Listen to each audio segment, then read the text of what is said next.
Hello, welcome, and thank you for sharing your time with me. This is Jan's Stampin' Cafe, and I'm Jan. I apologize for my absence recently.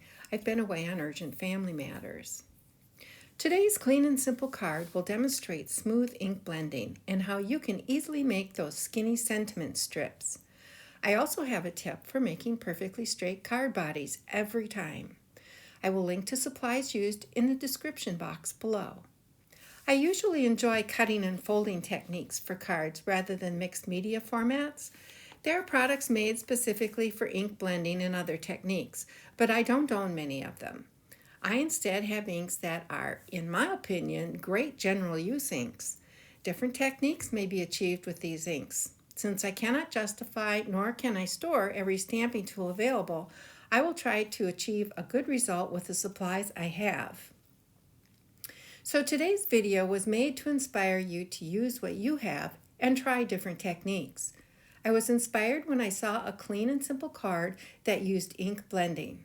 My plan is to create smoothly blended backgrounds for a simple stamp and sentiment. I will be using Stampin' Up! Inks. The paper I'm using is Stampin' Up's Whisper White cardstock, which is a very smooth surface, so I expect the inks will blend nicely. The smooth surface allows the ink to stay wet for a short bit so I can blend with the brush. If you're using an inexpensive toothy paper, the blend will not be as smooth. The texture of the paper will show no matter which inks you use. The Stampin' Up! Cardstock is a great multi-purpose bright white cardstock. When I start inking, I normally get a good amount of ink on my brush, and I start off the paper and move the brush in a circular motion and then cross the paper edge.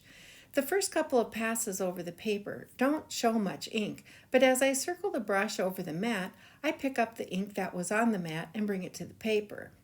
As I repeat this process, notice that the color begins to build. I continue to blend, slowly moving my brush further onto the paper until I build the color saturation the way I want it. Then I change brushes and apply So Saffron, which is a yellow. When I put the brush in the ink pad, I should not press it into the ink pad, but slide it across the top of the pad or tap it. I pressed too hard and you will see my mistake. The brush was overfilled with ink, and when I pressed too hard, I got a big blotch on my paper, so I started over. The colors I'm using are very soft and may be hard to see. I apologize, but it is very pretty in real life. Please note that what you see happen in a few seconds on a video has really taken several minutes. Blending this smoothly takes some time. I think it took me 20 minutes or better to achieve this smooth of a blend. Keep in mind that my inks are not designed solely for smooth blending, so take your time and enjoy the process.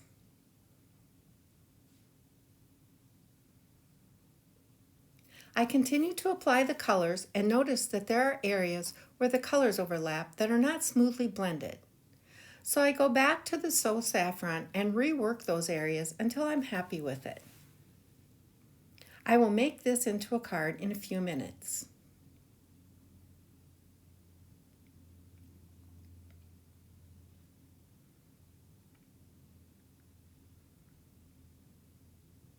For my next example, I will blend some vibrant colors that should be easier for the camera to see. I'm using Stampin' Up! Cinnamon Cider, Crushed Curry, Night of Navy, Pacific Point, and Gorgeous Grape. Again, you do not need to scrub your tool into the ink pad. That will overload the brush and you run the risk of leaving blotches or tool marks on your paper. You should be able to use a light to medium touch. Remember that this is a process, a building of color, not an immediate swath of color. The first color I apply is Cinnamon Cider, then Crushed Curry. There are two blues in my color palette. I'll be blending them together, hopefully to look like one blue. I start with the Night of Navy for depth and darkness. Then I add the Pacific Point next to it for a little brightness, and I thought it would be a good blend with the Gorgeous Grape. I don't want a lot of the purple color, but I do want to end my rainbow with it. I love purple and bright yellow together.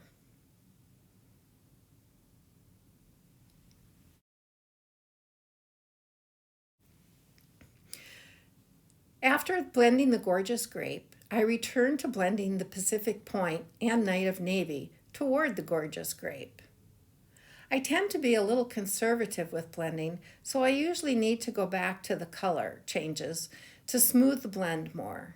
So you can see, as I blend 5 colors, more colors emerge, like where the yellow meets the blue. Some of the edges are heavily colored, but I will trim those when I make the card. I didn't realize that the camera had stopped. I thought you might like to see the effect that spritzing the blended inks has. So let's move on to making the cards.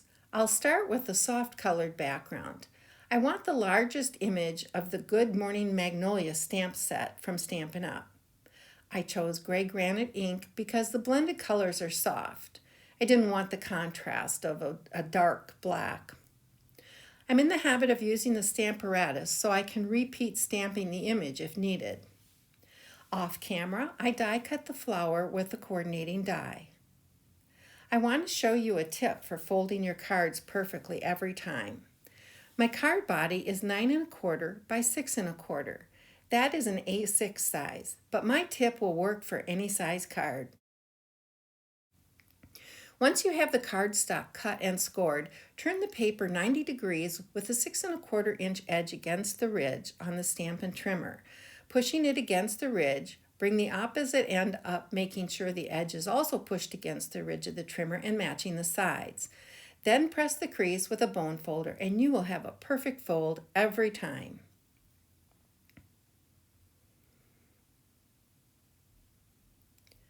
I want to trim the edges where the ink built up.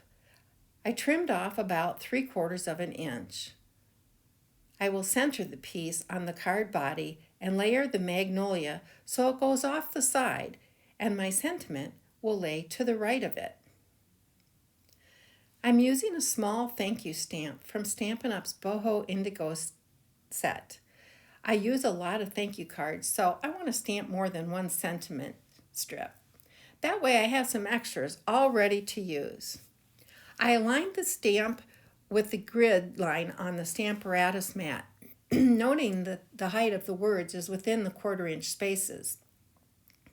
I need to note this so I know how far to move the paper each time I stamp. Then I placed the top of the paper under the stamp and prepped it with the embossing buddy. I will use the Versamark ink and stamp. I move the paper up a 1/4 inch, which is the height of the letters, and re-ink and stamp again. I repeat this until I have stamped 5 times. I remove the paper and sprinkle the white embossing powder on the stamped sentiments. I have to admit that I'm pretty lazy sometimes. I just grabbed a piece of scrap paper to catch my embossing powder. I heat it and melt the powder. Now I can take this paper to the trimmer and cut all of the sentiment strips apart. Again, moving the piece about a 1/4 of an inch at a time. I will leave the length of the strips until they are mounted on a card and trim them to fit each card. I saw this efficient use of time and paper quite a while ago on Jennifer McGuire's blog, and I have adopted it whenever I make more than one card. I save time by not having to get out all of the embossing supplies for one strip, and I don't have to stamp on a skinny piece of paper. I store the extra sentiments in the container with the stamp set so they're ready to use when I need them. I used the Stampin' Up Stamp and Seal Plus product to adhere the blended layer to the card body.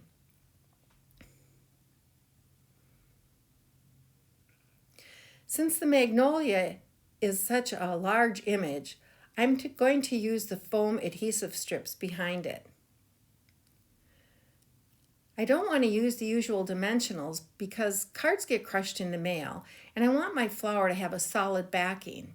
If I had foam adhesive sheets, I would have used it.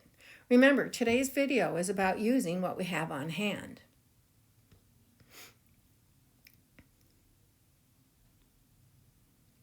I'll add the sentiment now.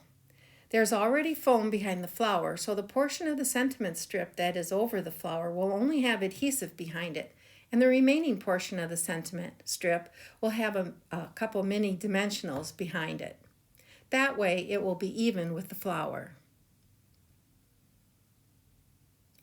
I add another black strip that is approximately 1/2 inch wide in the same way.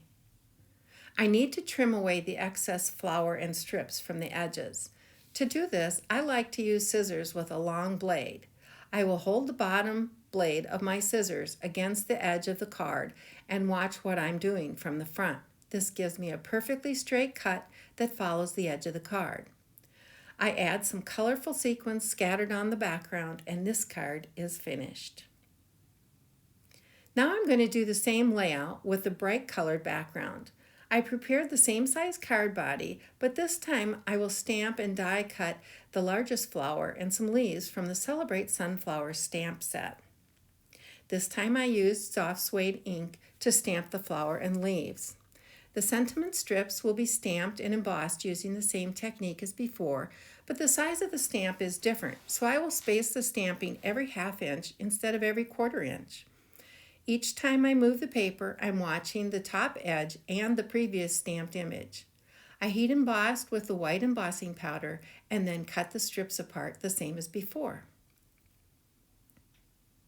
I trimmed the edges of the background piece to fit the card body and adhered it to the card using the Stampin' Seal Plus.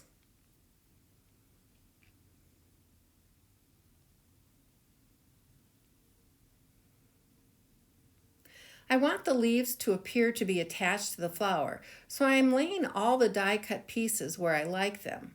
Then I will glue the leaves to the flower. I will then add the foam adhesive strips on the back, treating the pieces as one. Again, this will give the flower more stability. If I had had foam adhesive sheets on hand, I would have used them. That way, everything is secure and the dimension of all the pieces is even. You probably noticed the sunflower has a straight edge already. That was a mistake that happened while prepping the flower. I knew I wanted it on the edge of the card, so decided to work with it. I trimmed the overhanging leaves and I add sentiment with foam adhesive strips and glue as I did on the previous card.